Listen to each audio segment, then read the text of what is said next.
Hyvää iltapäivää kaikille. Olen David, Wellsreaderin perustaja.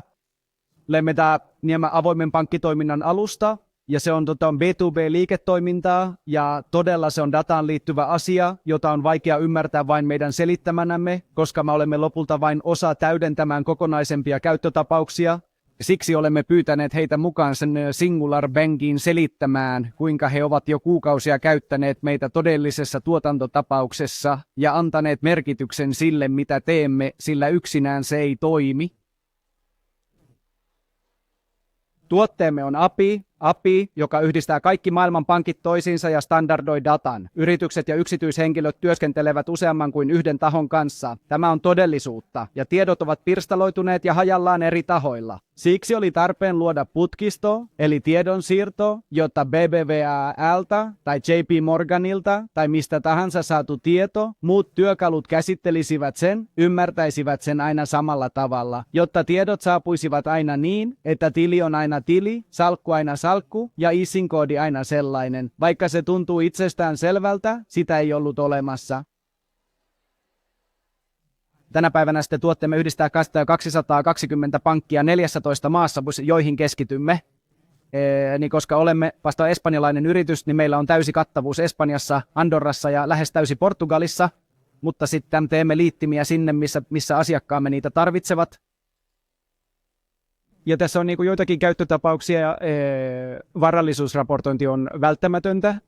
Ennen kuin talousneuvoja haluaa nähdä kokonaiskuvan siitä, mitä hänen asiakkaillaan on kaikissa pankeissa, he tarvitsevat meidän kaltaisemme rajapinnan. Olemme useiden työkalujen toimittaja, joita luultavasti jotkut teistä tuntevat, kuten Altair Software, Univesis, Atalaja. Ne ovat työkaluja neuvonantajalle, jotta hän voi nähdä kaikkien pankkien näkymän päivitettynä joka päivä ilman tarvetta vaihtaa tiedostoja tai tehdä erillisiä sopimuksia pankkien kanssa.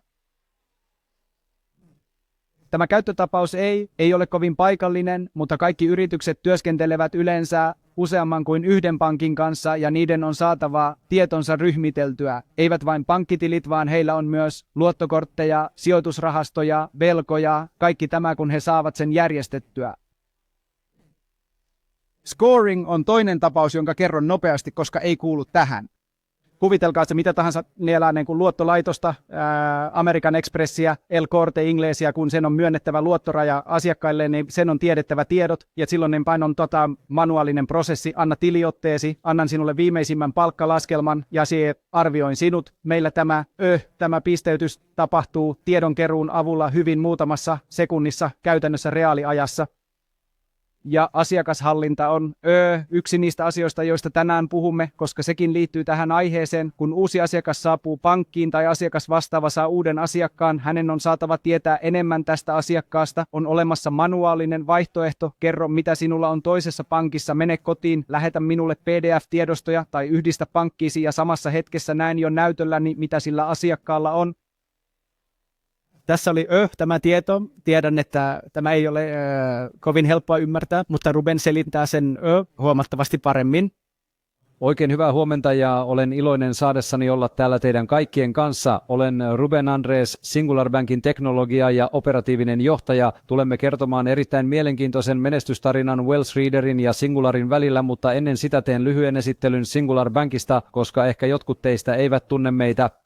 No niin, olemme pankki, joka syntyi 5 vuotta sitten suhteellisen äskettäin ja joka keskittyy asiakkaaseen, eikö niin? Ja missä mielessä olemme yksityinen, riippumaton pankki, eikö niin? Ja asetamme asiakkaan edut kaiken edelle, eikö niin? Toisaalta meillä on kattava 360-asteen tarjous, eikö? Meillä on avoin arkkitehtuuri, joka mahdollistaa sijoittamisen yli 25 000 sijoituskohteeseen niin yksityis- kuin digitaalisillekin asiakkaille. Ja toisaalta meillä on uusimman sukupolven teknologia-alusta, jota kehitämme ja uudistamme jatkuvasti ja jonka uskomme olevan menestyksen avain, eikö niin? Eli talousasiantuntijoiden ja neuvonantajien yhdistäminen teknologiaan. Me olemme siis pankki, mutta meillä on 2 brändiä. Ensimmäinen niistä on se keskittyy varallisuuden hoitoon, eikö? Eli suurten omaisuuksien segmenttiin. Ja toinen, joka on bank, on 100% digitaalinen pankki. Meillä ei ole fyysisiä toimipisteitä ja asiakkaamme voivat hoitaa asioita meidän digitaalisten kanaviemme kautta, eikö niin? Mutta he saavat käyttöönsä saman palveluvalikoiman, jonka tarjoamme yksityispankkitiimille. Tässä on sen pankin luku ja se hallinnoimme 16 miljardia asiakasvaroja. Meillä on yli 20 000 rahaston valikoimaa, 2400 ETF ja indeksirahastoa sekä yli 250 suositeltua vaihtoehtoa. Meillä on analyytikkotiimi, joka tekee analyysejä yli 2-3 tuhannen yrityksen ja yli 900 korkosijoituksen liikkeeseen laskusta. Tauko, jos seuraatte meitä sosiaalisessa mediassa, näette sen, sillä omat analyytikkomme jakavat jatkuvasti sisältöä avoimesti. Tauko, se on alalla melko innovatiivista ja meillä on 17 konttoria yksityispankkitoiminnan segmentille. Tauko ja yli 180 pankkiiria. Minun on pakko todeta, että nämä 16 miljardia on syntynyt viimeisen 5 vuoden aikana salkkujen hankintojen kautta, mikä on, sanoisin, aivan valtava kasvu. Ja siirrymme siihen, mistä tänään tulimme puhumaan. Projektimme nimi on Singular Bankin tuolla puolen. Se on Wells Readerin kanssa kehittämämme projekti ja se antaa meille 360 asteen näkymän asiakkaan salkuista, jotka ovat Singularin ulkopuolella muissa rahoituslaitoksissa. Tässä meillä on pieni esittely Well Readerin tarjoamasta portaalista, jossa jos olemme pankkiiri, me näkisimme suoraan kaikki tiedot tyhjinä ja painamme nappia yhdistä muihin tahoihin. Yhdessä asiakkaan kanssa valitsemme tästä, minkä tyyppisiä tuotteita haluamme lisätä, koska tuote kattaa sekä taseen ulkopuolisia että velkatuotteita. Tässä meillä on tämä yhteisöjen salkkuus. Valitsisimme tästä. Esimerkiksi valitaan sitten Santander Private Banking. Kun se on valittu, se pyytää meiltä käyttäjätunnuksen ja salasanan, jotka asiakas itse meille antaa.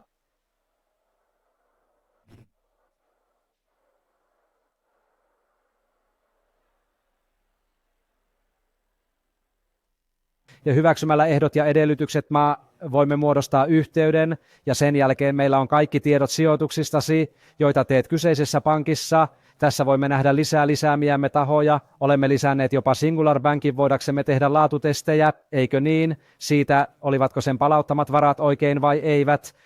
Esimerkiksi, että mennään johonkin Singularin salkkuun, joka voisi olla Santander tai BBVA. Meillä on siellä kaikki SIM-koodit, tuoteosuudet, hinta, sen paino salkussa ja jopa tuotto kyseisellä ajanjaksolla.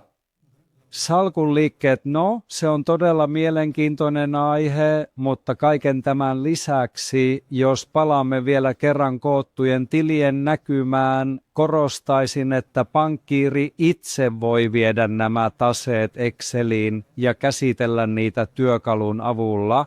Olemme nyt työstämässä API-integraatiota neuvontatyökaluumme, jotta meillä olisi käytössä sekä oman yksikön sisäiset että ulkoiset salkut ja jotta voisimme suorittaa emulointeja. Ja erittäin tärkeä asia on tämä, voimme päivittää tiedot yhdellä napsautuksella. Kun asiakas on antanut meille luvan yhdistää tileihinsä, meillä on 90 päivän ajan mahdollisuus jatkaa näiden tilien päivittämistä.